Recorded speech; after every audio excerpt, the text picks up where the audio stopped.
Lettre ouverte, vidéo choc, quatrième partie. Affaire criminelle, mes chers voisins. Gang Stackling, falsification de documents, faux en écriture, usage de faux, extorsion de fonds, vendetta. Ce samedi 29 octobre 2022. Parjure et corruption à très grande échelle, au cœur même de la justice, de la République. Bonjour à tous. Tout d'abord, si je me présente à vous masqué, c'est avant tout pour ma sécurité, car je vais vous faire état d'une ignoble affaire criminelle. Affaire mes chers voisins, dont je suis la victime depuis maintenant plus de 15 ans. Je me présente. Je m'appelle Patrick. Je suis domicilié à Lédin, près de Saint-Quentin, dans les Hauts-de-France. Comme je vous l'ai indiqué dans mes 3 vidéos précédentes, le début de tous mes malheurs remonte au 28 septembre 2004, lorsque j'ai été victime d'un conflit d'intérêts dans le bureau d'un avocat de renom de Saint-Quentin, car cet avocat était également l'avocat de mon employeur sans que je le sache. J'avais fait état à cet avocat en tant que victime d'harcèlement au travail, de violences psychologiques au travail, mais également en ma qualité de témoin, car comptable et gestionnaire de paye en entreprise, d'un abus de biens sociaux commis par mon employeur sur 2 exercices comptables, 2001 et 2002, pour un montant total de 121 959,24 € hors taxes. Ma rencontre avec cet avocat a eu de lourdes conséquences pour moi. En effet, le 9 novembre 2004, je suis victime d'un premier complot savamment orchestré par l'avocat de mon employeur, car ce dernier me signifie mon licenciement pour un refus de travail que bien évidemment j'ai aussitôt contesté, par courrier, mais également au Conseil des prud'hommes. Depuis cette mauvaise rencontre du 28 septembre 2004 avec cet avocat, je suis victime de représailles, tant dans ma vie privée que professionnelle. Cela fait maintenant 6600 jours, soit plus de 18 années, que je suis victime de persécutions criminelles en bande organisée. J'accuse les mafias criminelles des Hauts-de-France d'avoir organisé une ignoble vendetta à mon encontre. Afin que vous puissiez comprendre, mais sans trop rentrer dans le détail pour le moment, je souhaite vous faire part d'une ignoble affaire criminelle. Affaire mes chers voisins. Cette dernière a eu de lourdes conséquences, notamment une extorsion de fonds de plusieurs milliers d'euros, sans oublier les tortures mentales, mais pas seulement.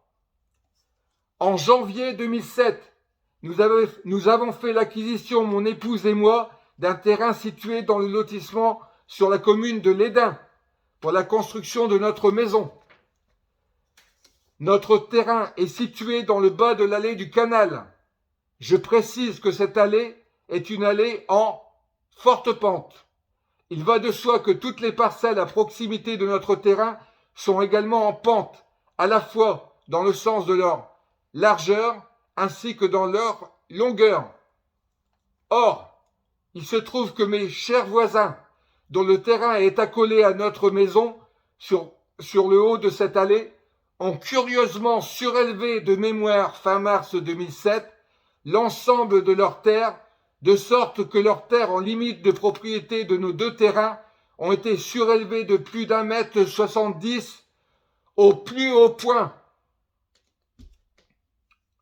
Au point le plus haut. Cette surélévation était bien évidemment contraire au cahier des charges du lotissement, mais également au plan local d'urbanisme, à plus forte raison que le lotissement est situé sur une zone à risque inondation. Je précise que rien ne justifiait cette fantaisie lourde de conséquences, car ces derniers avaient la possibilité de faire descendre l'enduit de leur maison sur le pignon de leur sous-sol, sans pour autant toucher aux terres naturelles de leurs parcelles, en particulier sur toute la longueur de leur terrain, du pignon gauche de leur habitation. Il est important de préciser que leur permis de construire a été déposé en 2006, notre permis de construire en mars 2007, c'est-à-dire avant la surélévation de mes chers voisins. Mon cher voisin s'est voulu rassurant en indiquant qu'il s'agissait de l'initiative de leur constructeur et qu'en aucun cas il ne s'agissait d'une demande de leur part. En conséquence, les terres ne resteraient pas en l'état. Je fais une petite parenthèse en reprenant les deux expressions affaire surgelée et 3D valent mieux que 3 juges corrompus. 2 citations de maître Wilfried Paris, cet ancien avocat au barreau de Rouen, qui fut, selon ses écrits sur les réseaux sociaux, victime le 3 décembre 2015 d'une tentative d'assassinat. En effet, le procureur de la République de Rouen fut envoyé les forces spéciales de la BRI au domicile des parents de maître Wilfried Paris, le faisant passer pour un dangereux kamikaze, prêt à en découdre et lourdement armé, sur la base d'accusations téléphoniques délirantes faites sous fausse identité. Pour revenir à mon affaire, mes chers voisins, il s'agit bien évidemment d'une affaire savamment préparée et surgelée, afin de laisser le temps à la végétation de reprendre ses droits, afin de laisser croire qu'il s'agissait des terres naturelles.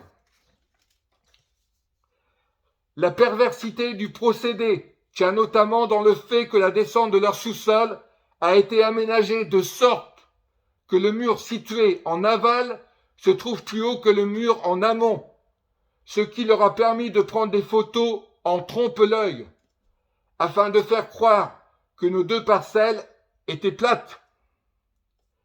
Je ne manquerai pas de reprendre le titre d'un livre de François Ratage, La Terre est plate, affaire suivante. Ce titre en dit long sur la situation mafieuse de notre justice française, dans les mains de personnes qui se servent de leur statut pour former un cartel afin de pouvoir s'enrichir sur le dos de leurs victimes. François Ratage, écrivain et illustrateur, ne manque pas de pointer l'implication, l'emprise des réseaux maçonniques qui sont la raison de tous nos malheurs judiciaires, de personnes ordinaires dont je fais partie. En juin 2017, soit 10 ans plus tard, je reçois de mes chers voisins une lettre recommandée manuscrite, calomnieuse, haineuse, punitive, aux écrits vindicatifs, courrier dans laquelle mes chers voisins nous réclament sous 15 jours la construction d'un mur. En suivront une expertise d'assurance mafieuse en date du 14 mars 2018 avec la couleur de la corruption. Puis le 30 juin 2020, une expertise judiciaire pour laquelle je n'ai pas hésité un seul instant, au vu de la gravité des faits, de dénoncer le faux en écriture publique, mais également la corruption, une tradition bien française dans le monde de la justice. Pour exemple, je ne savais pas qu'en France, les lois pouvaient être perverses à ce point.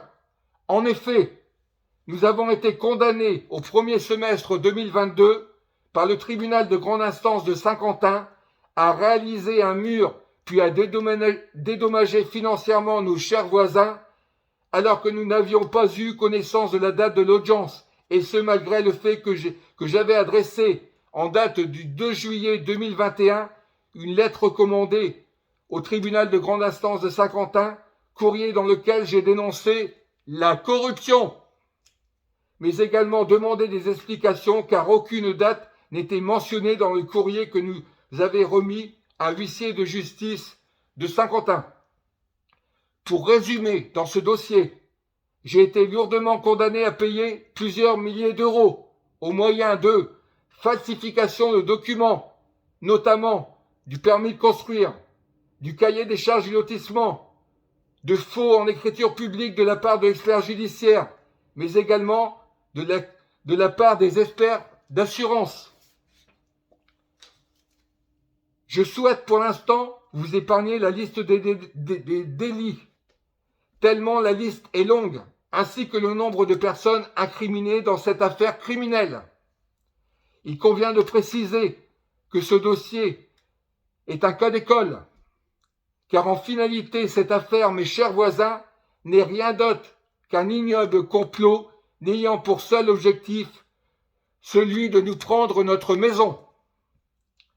En effet, si nous n'avions pas été en capacité financière par le biais d'un prêt de payer le mur et les dommages et intérêts de mes chers voisins, la conséquence directe aurait été une saisie immobilière et la vente de notre maison aux enchères publiques.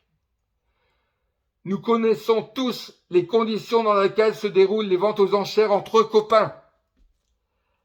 C'est ainsi que s'enrichissent sur le dos de leurs victimes les cartels des Hauts-de-France, les mafias criminelles. Elles créent des complots pour condamner les victimes et ainsi leur prendre tous leurs biens et les anéantir financièrement, psychologiquement. Il s'agit bien là d'actes ignobles, de barbouzeries qui génèrent des tortures mentales, une forte incitation au suicide. Fort heureusement, je ne suis pas suicidaire.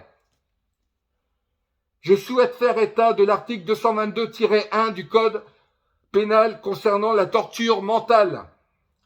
Le fait de soumettre une personne à des tortures ou à des actes de barbarie est puni de 15 ans de réclusion criminelle.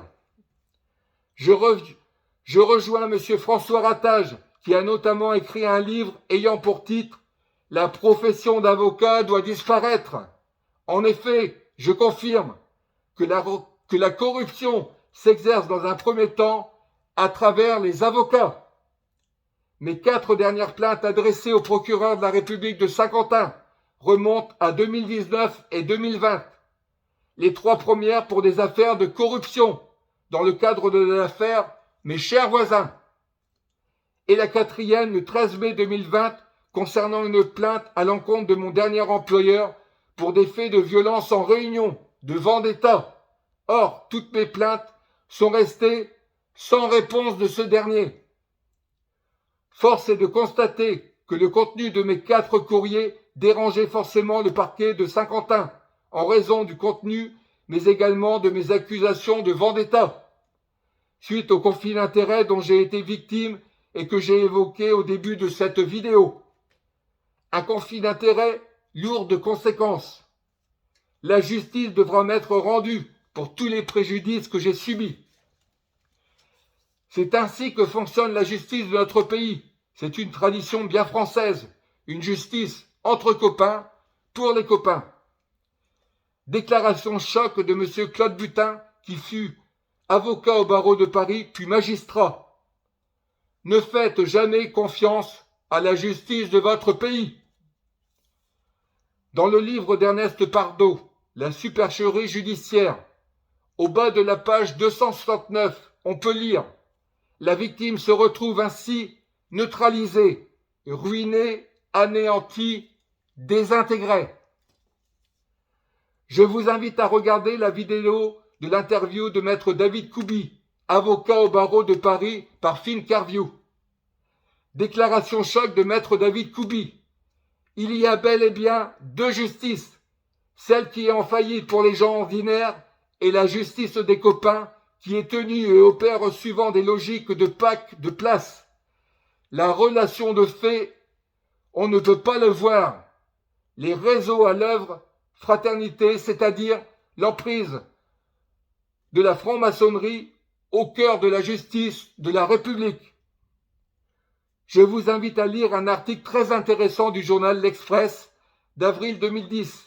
L'aide, le vrai pouvoir des francs-maçons, élus, patrons, avocats, médecins, journalistes, leur figure de proue, des effectifs en forte hausse. Tant que les citoyens français seront endormis, les mafias criminelles, au cœur même de la justice, de la République, continueront à s'enrichir sur le dos de leurs victimes, et ce, dans l'indifférence d'une société totalement aveuglée par les médias. Je vous avais indiqué dans ma première vidéo que je n'étais pas la seule victime de cette corpomafia. Nous sommes des milliers dans ce cas à être victimes de persécutions criminelles par les réseaux judiciaires mafieux, et ce dans une indifférence totale du pouvoir politique, mais également des médias, car ces derniers sont tenus au silence par les réseaux criminels. La corruption et le pillage judiciaire mafieux sont sans limite. Ils sont couverts par l'ensemble de la profession, les uns étant corrompus, les autres craignant pour leur vie et leur carrière professionnelle. Il faut savoir qu'une partie de la profession finit par démissionner, car ne pouvant exercer son activité dans des conditions dites normales. J'ai également subi de graves violences dans ma vie privée. Affaire maison non conforme, qui remonte à juillet 2007, date du début de la construction de notre maison. En effet, j'ai été victime, dans le cadre de la construction de notre maison en 2007 et 2008, d'actes de sabotage de la part de notre constructeur, mais également de la part de l'entreprise de plomberie chauffage. C'est bien évidemment une façon de neutraliser une victime afin de l'empêcher de quitter la région et ainsi lui faire subir des violences psychologiques pour la pousser au suicide. Mais fort heureusement, encore une fois, je ne suis pas suicidaire. Cette situation a permis aux mafias criminelles de m'immobiliser afin de leur permettre, entre autres, comme je vous l'avais indiqué dans mes 3 premières vidéos, du 28 septembre, du 12 octobre et du 21 octobre dernier, de me violenter professionnellement. En 2009, j'informe en toute transparence mon assureur de l'époque, la Massif. Ce dernier mandatera un avocat mais également un expert d'assurance afin de défendre nos intérêts. Le tribunal de grande instance de Saint-Quentin est saisi et mandatera un expert judiciaire. Or, je m'aperçois très rapidement que l'avocat mandaté par notre assureur, la Massif, ainsi que l'expert d'assurance ne nous défendent absolument pas. Pire encore, ils copinaient tous deux avec l'expert judiciaire. Et les parties adverses, à savoir l'avocat du constructeur, le directeur et le responsable chantier, l'avocat du plombier chauffagiste et son gérant, ainsi que toutes les personnes adverses se présentent.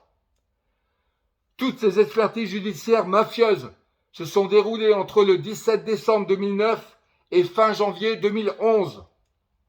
Expertise savamment orchestrée par un expert judiciaire corrompu. Mes avocats au service de la criminalité en bande organisée avec la bénédiction de mon assureur de l'époque qui fut mon assureur pendant 25 ans. La Massif finira, suite à mes accusations de corruption, par mandater son propre avocat de la direction de Compiègne, non pas pour nous défendre, mais pour copiner avec les parties adverses afin de nous faire accepter par différents courriers une proposition fantaisiste de 4 970 €, sous les menaces, le chantage, les intimidations, afin de clore un dossier puant, véreux, d'une barbarie ignoble, avec des gens sans scrupules, n'hésitant pas à braver tous les interdits, y compris le faux en écriture publique, au profit du constructeur, de la société de chauffage et plomberie, sans oublier les assurances des parties adverses, la SMA BTP et le groupe AXA. Car c'est ainsi qu'ils réalisent des milliards d'euros d'économies sur le dos de leurs victimes, qu'ils n'indemnisent qu'un minimum. C'est ainsi que fonctionne la Massif, qui, d'après les informations que j'ai pu recueillir, a été condamnée à indemniser des clients pour des faits similaires. Le système judiciaire mafieux fonctionne selon un mode opératoire bien connu, qui transforme les victimes en bourreaux. Les agents d'exécution deviennent ainsi des victimes qui s'enrichissent. La responsabilité de la Massif est importante, d'autant qu'elle finira par mettre ses menaces à exécution afin de nous affaiblir, à savoir résilier tous nos contrats d'assurance. Cette affaire est devenue en 2013 affaire maison non conforme, qui a donné son nom à mon site maisonnonconforme.fr, que vous aurez, si vous le souhaitez, la possibilité de visiter une fois que vous aurez visionné cette vidéo. Vous pouvez également vous y rendre en tapant je suis patrick.fr ou je suis victime.fr ou je ne suis pas un chien.fr. Je dispose au total d'une 50aine de noms de domaine afin de me faire connaître.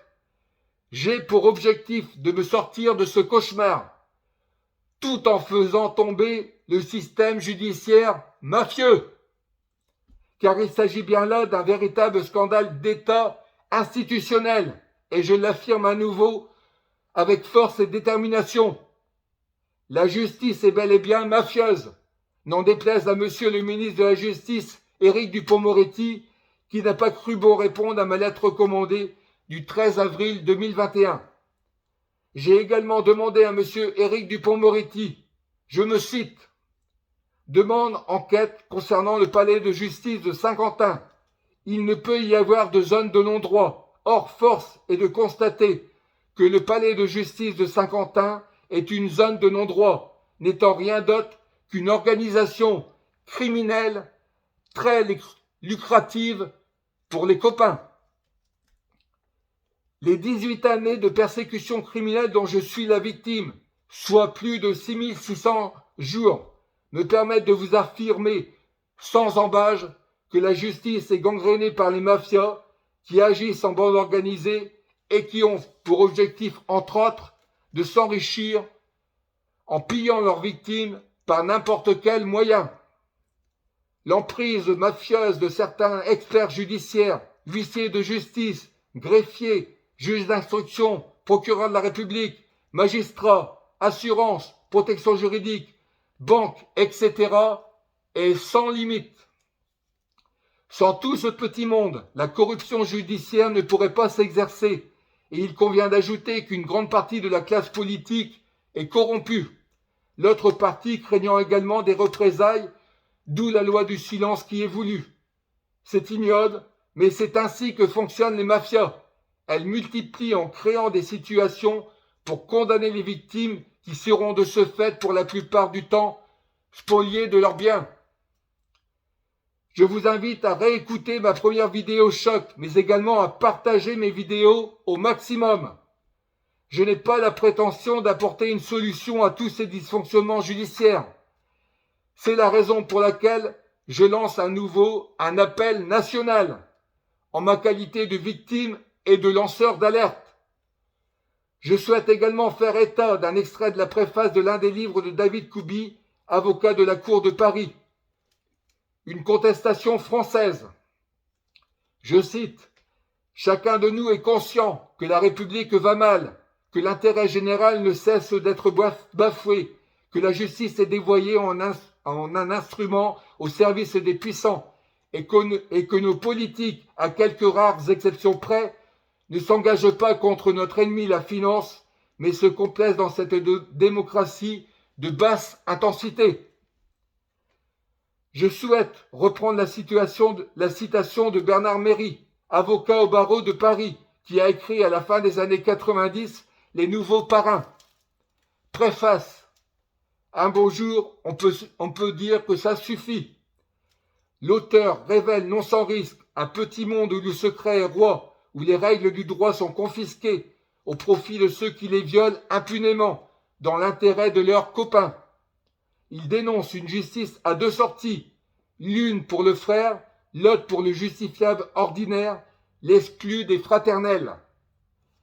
Des viviers de richesse sont constitués en terrain de chasse privilégié, pour que des compères se repaissent sur le dos de leurs victimes. La distribution des charges et honneurs s'apprécie en fonction du service rendu ou à rendre, du degré de sécurité que l'impétrant offre à ses chefs. Les postes de décision sont servis aux seuls initiés, comme autant de cloisons étanches pour le plus grand profit du petit nombre. Les nouveaux parrains règnent sur l'État et se servent de la justice comme d'une arme redoutable. Je souhaite à nouveau lancer en ma qualité de lanceur d'alerte une alerte, mais également un appel sur tous les réseaux sociaux, afin que le plus grand nombre d'entre vous se mobilisent autour d'un thème commun, la corruption. Et enfin, je tiens particulièrement à renouveler mon SOS. J'invite de ce fait, à nouveau, les associations d'aide aux victimes, tous les leaders gilets jaunes, Maître Wilfried Paris, qui est à l'origine de la création Gilets jaunes Justice, ainsi que toutes les bonnes consciences citoyens et citoyennes de France et de Navarre, à se mobiliser pour former les rangs autour d'un thème commun, la corruption, au cœur même de la justice de la République. Pour conclure, je tiens à vous préciser, afin qu'il ne puisse y avoir aucun malentendu, que cette 4e vidéo choc ne remplace en aucun cas et vient en complément de mes 3 précédentes vidéos. Vidéo choc, justice, mafia, vendetta du 28 septembre 2022. La seconde vidéo choc, l'emprise mafieuse des assurances du 12 octobre. Ainsi que la 3e vidéo choc, mobbing, mafia criminelle, vendetta, omerta, du 21 octobre dernier. J'ai pris la décision de communiquer en vidéo sur les réseaux sociaux avec le plus grand nombre d'entre vous. C'est ainsi que je reviendrai vers vous très prochainement. Citation de Montesquieu, il n'y a point de plus cruelle tyrannie que celle que l'on exerce à l'ombre des lois et avec la couleur de la justice. Je cite également Maximilien Robespierre. C'est aux classes fortunées que vous voulez transférer la puissance. Vous voulez diviser la nation en 2 classes, dont l'une sera armée pour contenir l'autre. La liberté d'expression est une arme redoutable pour lutter contre la corruption. Je vous invite à vous en servir sans modération.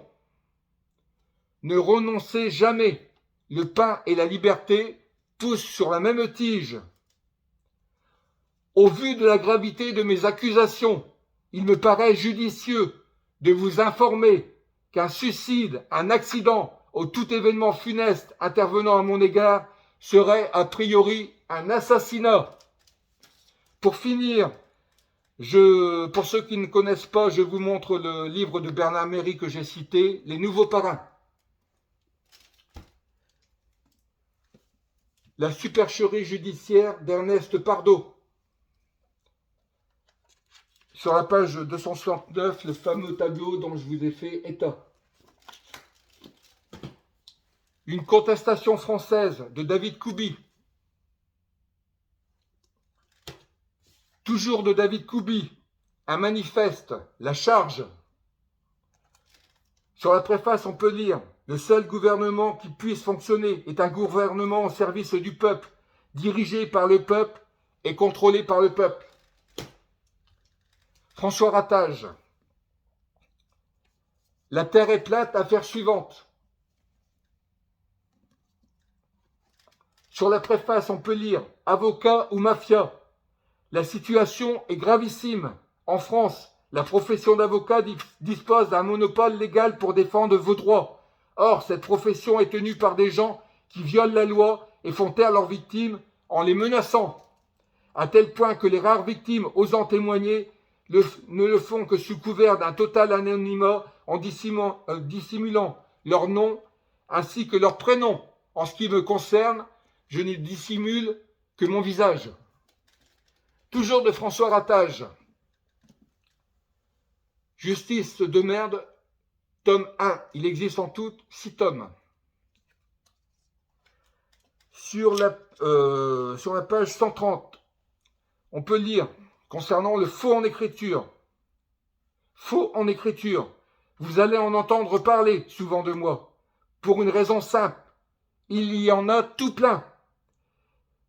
C'est presque toujours ainsi que démarre la tricherie. Un petit coup de patte et hop! Si vous faites remarquer la chose, on vous répondra que vous ne savez pas interpréter, que vous n'y connaissez rien au langage juridique, que votre cerveau n'enregistre pas très bien ce que le tricheur a voulu vous faire avaler, parce que, etc., etc. François Ratage a fait état également d'une citation de Frédéric Bastiat.